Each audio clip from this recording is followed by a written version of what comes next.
Hello दोस्तों, समाज वाटिका channel में आप सबका स्वागत है। मैं विमल सर। आज हम बिहार बोर्ड एनसीईआरटी बुक कक्षा 7 विषय भूगोल के अध्याय नंबर 4 को देखेंगे। 4 में हम आज अभ्यास का समाधान करेंगे। तो सीधे चलते हैं अध्याय नंबर 4 के अभ्यास पर। यह हमारा अभ्यास है और इसमें यानी प्रश्न 1, 2, 3, 4 दिया हुआ है, जिसमें पहला है निम्न प्रश्नों के उत्तर दीजिए।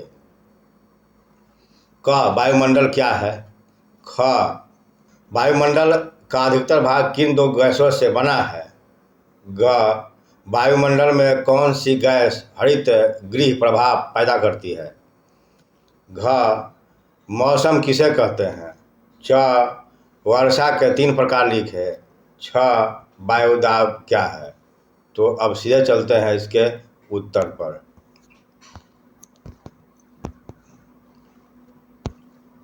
प्रश्न 1 का क, वायुमंडल क्या है? उत्तर, पृथ्वी के चारों ओर फैली हुई वायु की मोटी आवरण को वायुमंडल कहते हैं। प्रश्न ख, वायुमंडल का अधिकतर भाग किन दो गैसों से बना है? उत्तर, वायुमंडल का अधिकतर भाग निम्नलिखित गैसों से मिलकर बना है। 1, नाइट्रोजन 78% और ऑक्सीजन 21%। प्रश्न ग, वायुमंडल में कौन सी गैस हरित गृह प्रभाव पैदा करती है? उत्तर, वायुमंडल में कार्बन डाइऑक्साइड गैस हरित गृह प्रभाव पैदा करती है। प्रश्न घ, मौसम किसे कहते हैं? उत्तर, किसी स्थान के दैनिक वायुमंडलीय दशा को मौसम कहते हैं। प्रश्न च, वर्षा के 3 प्रकार लिखे। उत्तर, वर्षा के 3 प्रकार निम्नलिखित है। 1, संवहनी वर्षा, दूसरा पर्वतीय वर्षा और तीसरा चक्रवाती वर्षा। प्रश्न 6, वायुदाब क्या है? उत्तर, पृथ्वी की सतह पर पड़ने वाले वायु के भार या दाब को वायुभार या वायुदाब कहते हैं। उत्तर, पृथ्वी की सतह पर पड़ने वाले वायु के भार या दाब को वायुभार या वायुदाब कहते हैं। अब प्रश्न नंबर 2 का क, यानी जो सही है उसका सही उत्तर लिखना है। 3 विकल्प दिए हुए हैं, इनमें से एक सही है जिसे छाट कर लिखना है। क, निम्नलिखित में से कौन सी गैस हमें सूर्य की हानिकारक किरणों से बचाती है? प्रश्न का जो उत्तर है वह पहला है कार्बन डाइऑक्साइड, दूसरा नाइट्रोजन और तीसरा ओजोन। तो इसका उत्तर हो जाएगा ओजोन। ख, वायुमंडल की सबसे महत्वपूर्ण परत क्या है? 1 में क्षोभमंडल, 2 में बाह्य वायुमंडल और 3 में मध्यमंडल। तो इसका उत्तर होगा 1, क्षोभमंडल। ग, वायुमंडल की निम्न परतों में कौन सी बादल विहीन है? क, 1 ग का पहला क्षोभमंडल, 1 क्षोभमंडल, 2 समताप मंडल और 3 में मध्यमंडल। इसका उत्तर होगा 2 समताप मंडल। प्रश्न घ, वायुमंडल की परतों में जब हम ऊपर की ओर जाते हैं तब वायुदाब 1 में बढ़ता है, 2 में घटता है और 3 में समान रहता है। इसका उत्तर होगा घटता है। च, जब वृष्टि तरल रूप में पृथ्वी पर आती है तो उसे हम कहते हैं बादल, वर्षा, हिम। इसका उत्तर होगा वर्षा। प्रश्न 3, निम्नलिखित स्तंभों को मिलाकर सही जोड़ा बनाइए। क, व्यापारिक पवनें, ख, लू, ग, मानसून और घ, पवन। तो चलिए इसको हम मिलाते हैं। क, व्यापारिक पवन का उत्तर होगा 5, अस्थायी पवन। लू, अस्थानीय पवन। ग मानसून 3 मौसमी पवन। घ पवन 3 पवन की क्षैतिज गति। अब चलिए प्रश्न नंबर 4 पर चलते हैं।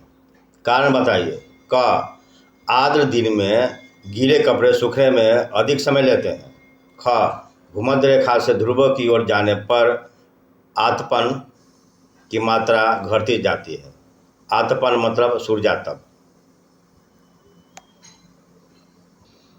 4 का क आर्द्र दिन में गीले कपड़े सूखने में अधिक समय लेते हैं।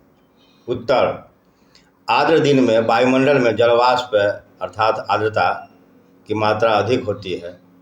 जब हवा में आर्द्रता या नमी अधिक होती है तब हवा कपड़ों से पानी को कम खींचते हैं या कम सोखते हैं, जिससे कपड़ों को सूखने में अधिक समय लगता है। प्रश्न ख भूमध्य रेखा से ध्रुव की ओर जाने पर आतपन की मात्रा घटती जाती है। उत्तर भूमध्य रेखा पर सूर्य की किरणें सीधी तथा ध्रुवों पर तिरछी पड़ती है। आतपन की मात्रा सीधी किरणों से अधिक एवं तिरछी किरणों से कम होती है, इसलिए भूमध्य रेखा से ध्रुव की ओर जाने पर आतपन की मात्रा घटती जाती है। इसमें कुछ शब्दावली है।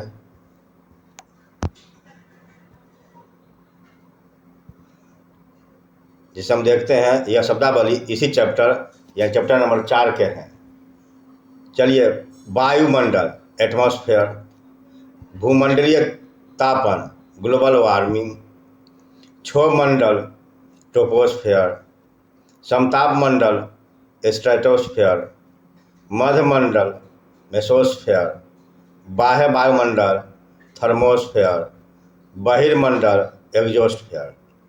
मौसम वेदर, जलवायु क्लाइमेट, आतपन यानी सूर्यातप इंसोलेशन, वायुदाब एयर प्रेशर, पवन विंड, स्थलीय समीर लैंड ब्रिज, समुद्री समीर सी ब्रिज। पवन विंड, शांत कटिबंध डोल्ड्रम्स, अश्व अक्षांश हॉर्स लैटिट्यूड।